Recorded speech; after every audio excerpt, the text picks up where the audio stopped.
Hi, here I would like to share how I look at the Union Budget 2018 and try to give an overview of what this budget is trying to do and also what my worries are. First, we look at the agriculture sector. One major proposal is MSP for crops. MSP stands for minimum supporting price or minimum support price. MSP for kharif crops proposed to 1.5 times. Of course, it's a welcome move by Finance Minister. There is no doubt in that. If it implement well, it could possible to push up the farm's income in the long term in line with doubling farm income by 2022. The second major proposal is food processing sector allocation double to rupees 1400 crores. And also the National Bamboo Mission got a sum of rupees 300 crore. And one more proposal is Fishing Development Fund and Animal Husbandry Fund about rupees 10,000 crore. And also institutional credit for agriculture sector will be rupees 11 lakh crore. These are the major proposal of this year's budget to agriculture. Here I have some worries. Now my first worry is the promise of MSP is very much misleading. We should remember one thing, that MSP is determined on the basis of the cost of the production, not by the price. If it is determined on the basis of the price, definitely poor farmers will get a huge quantum of money back. But it is not. It will determine, MSP will determine on the basis of cost of production. Here the question is, who will determine the cost? There is not at all any clarity regarding the authority to fix the cost of production. And more interestingly, government is considering operational cost rather than comprehensive cost, which is demanding farmers for since long time. This is my worry number one. Worry number two is that government is still claiming that they will double the farm's income by 2022, but nowhere mentioned that whether that income is a real income or nominal income.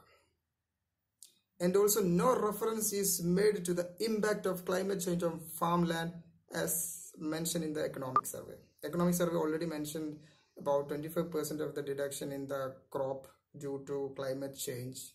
But that thing budget smartly discounted.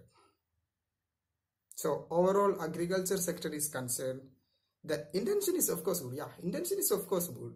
But for the success of the scheme, it will depend the execution. So let's hope for the best.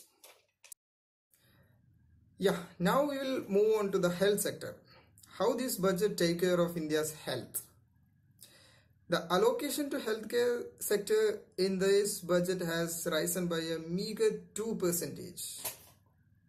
The allocation of 1200 crores rupees for providing comprehensive health care to the people through healthcare and wellness centers is of course a welcome move by the government. Further, government has announced the setting up of 24 medical colleges throughout the country. Apart from all these, the most outstanding proposal of this budget in the health sector is the National Health Protection Scheme. The scheme designed to provide an annual health care of 5 lakh per family, which will comes around 50 crore beneficiaries and will be almost 40% of the total population of India. And this scheme will be the world's largest government funded healthcare program. Of course, a big applause to Finance Minister. Here my worry is about the allocation of the money for this mass popular budget. Nowhere in the budget speech of Finance Minister mentioned the allocation, but it is there in the budget document which presented in the table of the house. The allocation is only rupees 2000 crore. And I'm pretty sure that 50 crore people cannot be covered with these 2000 crore at all. That's my worry number one. And one more thing, unfortunately, this proposal has a precedent also. You guys might be aware of, I guess, a mega social security scheme proposed in 2016 budget, which that didn't take off round till today.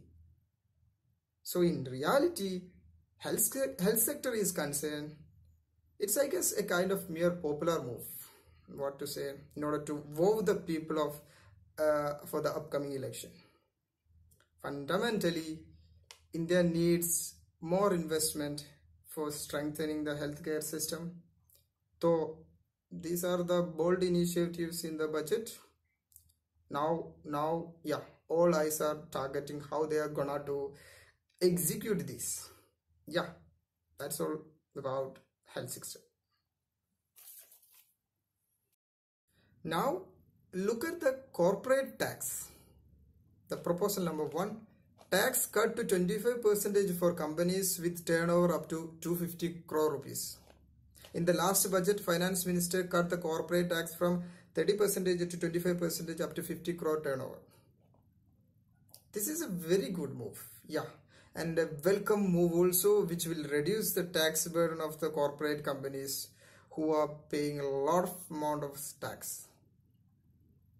But at the same time, no relief for personal income tax.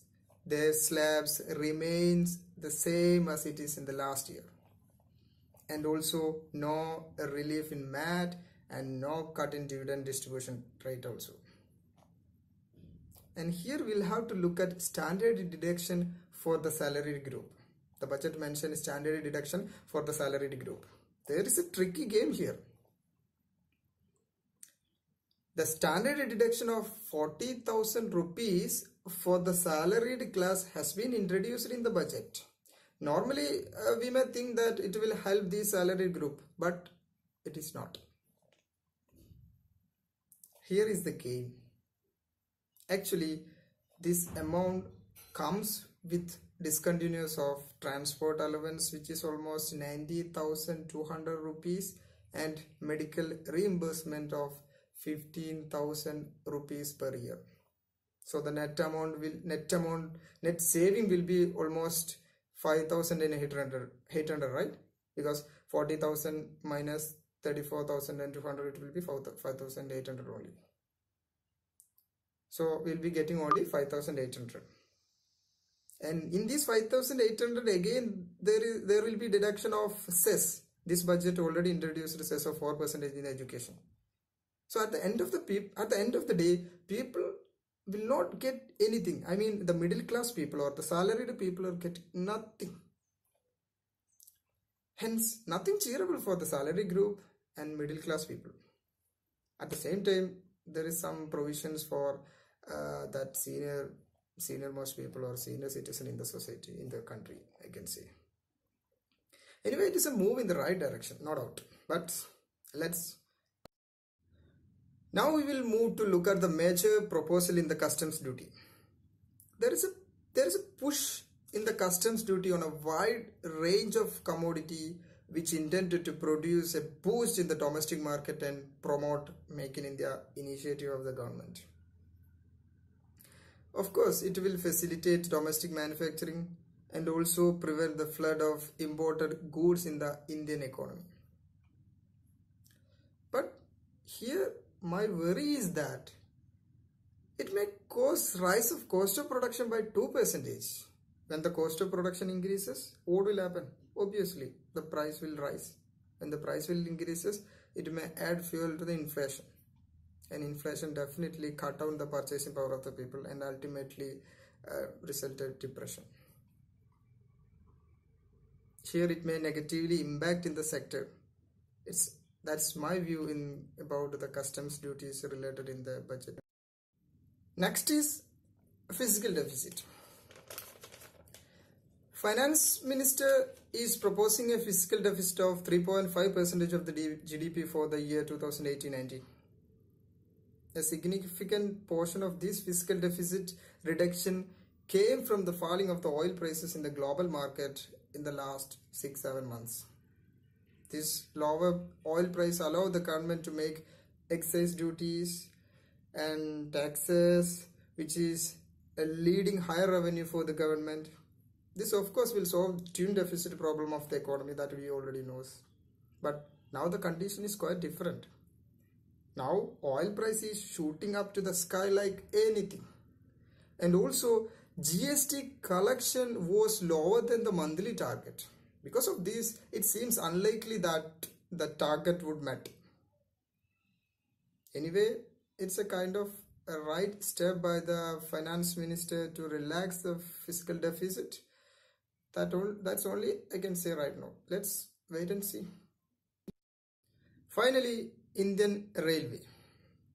Railways capex for the year 2018-19 has been pegged at rupees 1,48,528 crore rupees.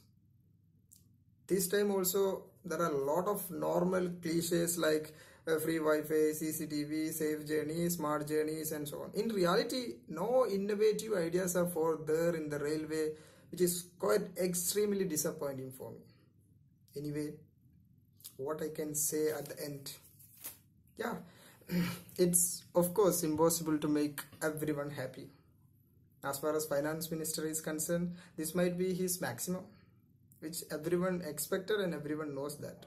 It doesn't carry a great imagination to draft a budget like this. It does simply take a lot of numbers to make a budget like this. Here the government has succeeded. Let's hope for the best. Thank you.